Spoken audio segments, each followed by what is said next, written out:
ఒక గ్రామంలో తండ్రి ఒక 8 ఏళ్ల కూతుర్ని, 10 ఏళ్ల కొడుకుని వేరే పక్కన గ్రామాల బంధువులుంటే వాళ్ళ ఇంటికి తీసుకెళ్తూ ఉన్నాడు. వెళ్తున్నప్పుడు ఉదయమే లేచి బయలుదేరారు. బయలుదేరితే కొంచెం ముందుకు వెళ్ళాక హాయిగా చల్లగా ఉంది ఆ ఇద్దరు పిల్లలకు కూడా. తర్వాత ఆ పిల్లలు కొంచెం దూరం వెళ్ళాక సూర్యుడు ఉదయించాడు. సూర్యుడు ఉదయించడం ఒక మహానందం. అద్భుతంగా ఆనందించారు సూర్యోదయాన్ని. కొంచెం దూరం వెళ్ళేసరికి ఎండ కొంచెం ఎక్కువైంది. సూర్యుని వేడి తగిలి శరీరానికి కాస్త వెచ్చగా తగిలి ఏదో కొద్దిగా వారికి బాధాకరంగా మారిపోయింది. ఆ మారిన బాధాకరాన్ని కూతురు తండ్రిని అడుగుతుంది. తండ్రి, ఇది వరకు చల్లగా ఉండింది, హాయిగా ఉండింది, ఇప్పుడు ఎందుకు మారింది, ఇప్పుడు ఎందుకు వేడి ఉంది అని అడిగింది. ఆయన చిరునవ్వు నవ్వి, అమ్మా, ఇది ప్రకృతి యొక్క సహజ సిద్ధమైనటువంటి స్పర్శ. ఈ స్పర్శేంద్రియం అనేది, చర్మం అనేది మనం ఈ యొక్క భౌతిక ప్రపంచంలో తిరుగుతున్నంతసేపు కూడా దీనికి అనేక విధాలైనటువంటి చల్లదనం, వెచ్చదనం, మరీ తీవ్రమైనటువంటి వేడి, తాపం, ఇవన్నీ సహజం జరిగేది. ఆ బిడ్డకి తెలియదు. ఇవన్నీ చెప్తే ఆ బిడ్డ కూడా అర్థం చేసుకోలేదు. ఎందుకు? ఇది ప్రకృతి సహజ సిద్ధంగా వచ్చేది.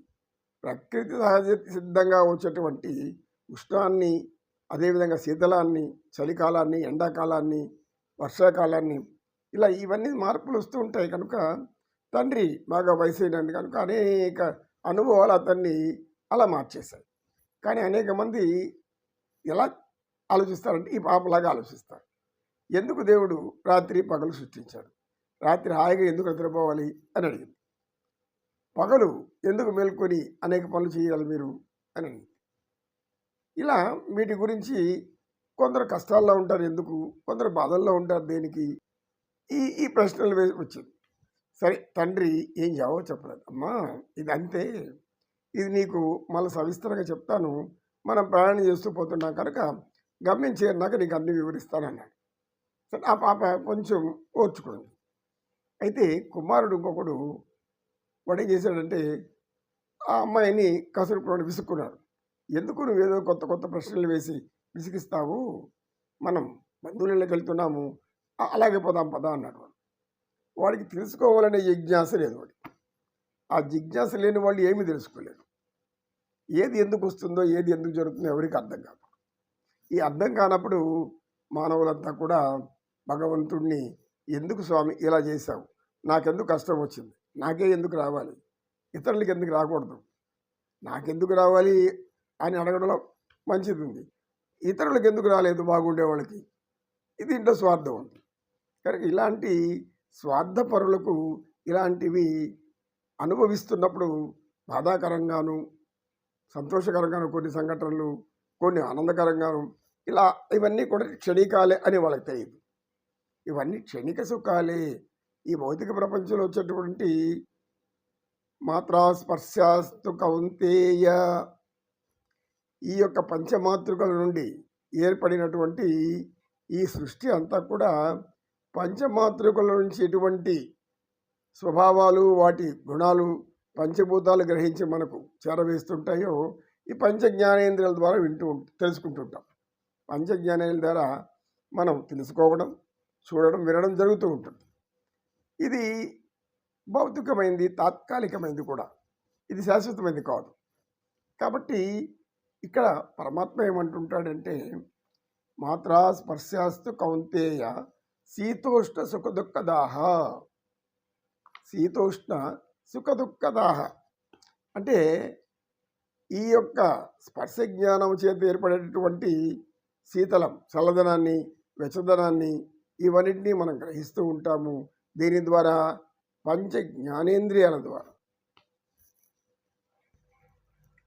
సువి సువి సువ్వాలమ్మ నంబుచు దేవకి నందను గనియే, సువి సువి సువ్వాలమ్మ నవ్వుచు దేవకి నందను గనియే, నవ్వుచు దేవకి నందను గనియే. శశివడచే అల సంబులు గడచే దిశల దేవతల దిగుళ్ళు విడిచే, శశివడచే అల సంబులు గడచే దిశల దేవతల దిగుళ్ళు విడిచి సువి సువి సువ్వాలమ్మ నవ్వుచు దేవకి నందను గనియే. కావిరి విరిసే కంసుడు గినిసే వావిరి పువ్వుల వానలు కురిసే. కావిరి విరిసే కంసుడు గినిసే వావిరి పువ్వుల వానలు కురిసే. సువి సువి సువ్వాలమ్మ నవ్వుచు దేవకి నందను గనియే. నవ్వుచు దేవకి నందను గనియే. కలిజారే వెంకటపతి మీరే నాంచారమ్మకు అలకలు తీరే. కలిజారే వెంకటపతి మీరే అలమేల్ మంగకు అలకలు తీరే. అలమేల్ మంగకు అలకలు తీరే. సువి సువి సువ్వాలమ్మ నవ్వుచు దేవకి నందను గనియే. నవ్వుచు దేవకి నందను గనియే. అద్భుతమైన అన్నమయ్య కీర్తన ఇది. మనకు ఈ వయసులో స్వరం ఎలా ఉన్నా ఈ స్వరరాగాన్ని అనుసరించేటువంటి గాయకులు ఉంటూ ఉంటే మన వల్ల మనమే మర్చిపోతాం. అంటే ఇది ఒక జానపద గీతం లాగా. దేవకి పుత్రుడిని కనడం ఎందుకు అంటే లోక కళ్యాణం కోసం. ఆమె నవ్వడం అంటే ఇక్కడ అర్థం ఏమంటే ఏ తల్లి అయినా బిడ్డ కనగానే ఎంతో సంతోషం పడుతుంది. నవమాసాలు మోసి పెంచి పెద్ద చేసిన తర్వాత ఈమె ఈ యొక్క బిడ్డ ప్రసవించగానే ఎక్కడ లేని అదంతా పోయి పురిటి నొప్పులు కూడా మాయమైపోయి సహజంగా స్త్రీలు తల్లులోకి ఏమిరా అంటే పురుడు పోసుకోవడం అంటేనే ప్రాణం పోయి వచ్చేలాగా అనమాట. అంటే మీ ప్రాణం పోతుందో ఉంటుందో తెలీదు, కానీ జన్మనిస్తారు బిడ్డలకు. ఇది తల్లిదండ్రులు యొక్క సహజమైనటువంటి సహనం, ఓర్పు అన్నమాట. ఎందుకు బిడ్డ కంటే ఆనందం ఆ తర్వాత ఆ బిడ్డతో అంతా ఇంత ఆనందం కాదు. ఇలా దేవకి నవ్వుతా భగవంతుడి అంటే ఎవరిని శ్రీమన్నారాయణ్ణి శ్రీకృష్ణుడిగా కనింది అని ఈ పాటలో ఒక అద్భుతమైన అర్థాలు వస్తాయి. కావిరి విరిసింది, కంసుడు చనిపోయినాడు, వావిరి పూల వానలు కురిశాయి కనుక అందరికీ ఆనందకరం. ఈ విధంగా యనమాచార్యుల వారి పాటలంతా కూడా అద్భుతంగా ఉంటాయి. ఇప్పుడు పరమాత్మ ఏమంటున్నాడంటే మాత్రా స్పశ్చాత్ కౌంతేయ శీతోష్ణ సుఖ దుఃఖదాహ ఉపాయనో నిత్య తాం స్థితిక్షస్వ భారత అని. అంటే ఈ సంస్కృత పదం, ఈ సంస్కృత శ్లోకాలన్నిటికీ కూడా ఒక జ్ఞాన రహస్యాలు అనేకం ఉంటాయి. ఇక్కడ ఏం చెప్తున్నాడంటే తండ్రి అడిగేది కదా, తండ్రి ఈ విధంగా చల్లగా ఉంది, ఎండ వస్తే మనకి వేడిగా ఉంటుంది ఎందుకు, శరీరం అంతా ఒక్కబోస్తూ ఉంటుంది ఎందుకు, అలా అనేక సందేహాలు అడుగుతూ ఎందుకు. చిన్న బిడ్డ కాబట్టి అబ్బాయి కానీ ఆ పాపకు కానీ కొడుకు కానీ అనుభవం లేదు. వాళ్ళు ఇది అనుభవించలేదు ఇంకా సంపూర్ణంగా. వాళ్ళ మనసు వికసించలేదు. మనసు వికసించలేదు కాబట్టి బుద్ధి సరిగ్గా పనిచేయదు అప్పటికి, చిన్న వయసు కాబట్టి. దాన్ని ఏమంటాం సహజంగా మెచ్యూరిటీ ఆఫ్ మైండ్ అంటాం ఆంగ్లంలో. మెచ్యూరిటీ ఆఫ్ మైండ్ రాలేదు వీళ్ళకి. కొందరికి ఎంత వయసు అయినా ఈ మెచ్యూరిటీ ఆఫ్ మైండే ఉండదు. ఎందుకు ప్రతిదానికి స్పందించి ప్రతిదానికి దుఃఖపడుతూ ప్రతిదానికి ఆనందిస్తూ అనేక విధాలుగా ఉంటారు. దీన్ని ఏమంటారంటే ప్రవృత్తి అంటాడు పతంజలి మహర్షి గారు. ప్రవృత్తి అంటే మీ చర్యలకు ప్రతిచర్యలు స్పందించడం, ఇది మానవుల ప్రవృత్తి. ఉదాహరణకు ఒక వ్యక్తి ఒక దుర్మార్గుడు పోతూ ఉంటాడు, పోతూ వాడికి దుర్మార్గం అంటే అర్థమైపోతుంది మనకు. ఎందుకు దుర్మార్గుడు ఎప్పుడు కూడా మంచిగా ఉండడు, ఎవరిని చూసినా మంచిగా మాట్లాడు, చెడ్డ పనులు చేయాలనిపిస్తూ ఉంటుంది.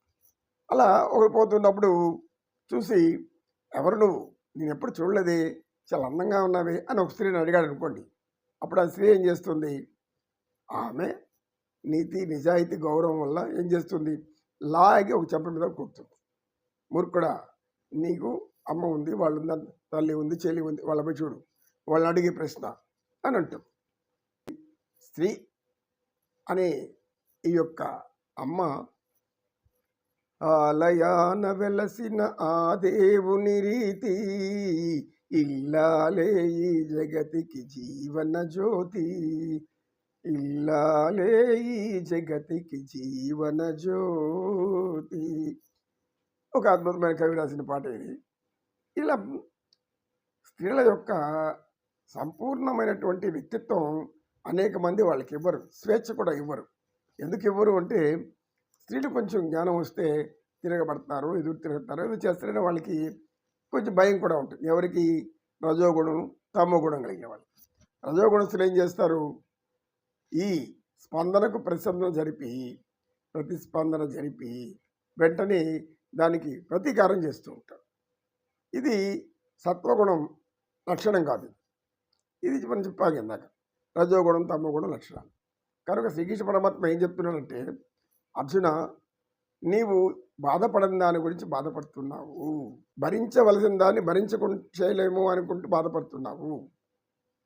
ఓర్పు సహనంతో ఎదుర్కొనవలసిన సమస్యలను నీవు సహించలేక వెంటనే దాన్ని ప్రతిస్పందించి నేను చేయలేను యుద్ధం, నా వల్ల కాదు. ఎందుకు? నా బంధువులు, నా సోదరులు, నా పుత్రులు, అందరూ, గురువు, తాత, మేనమామ, ఇంతమంది ఉన్నారు ఇక్కడ. వీళ్ళని నేను చెప్పాలా? ఎందుకు చెప్పా పాపం మూట కట్టుకోవాలి అని పరమాత్మతో అన్నప్పుడు ఆయన ఇలా అంటాడు, అర్జున, నీకు జ్ఞానం ఒక రహస్యం చెప్తాను విను. ఏమంటే, ఈ భౌతిక ప్రపంచంలో జరిగేవేవి కూడా శాశ్వతాలు కావు. ఇవి క్షణికాలే. పగులంతా ఎండ ఉంటుంది. మనకు ఎండలో కష్టపడే వాళ్ళు చెమట బట్టి అది ఎందుకు, వాళ్ళు ఎందుకు అలా చేస్తారు? కష్టం. ఈ కష్టపడితేనే వాళ్ళ పొట్ట నిండుతుంది. కూలి చేసుకొని పనిచేసే వాళ్ళు కూడా వాళ్ళు కష్టపడితేనే ఆహారం దొరుకుతుంది. కొంతమంది అలా కాదు, అనేక మోసాలు చేసి సంపాదిస్తుంటారు, అనేక మాయ మాటలు చెప్పి సంపాదిస్తారు, కోట్లు కోట్లు కూడబెట్టాలని చూస్తుంటారు.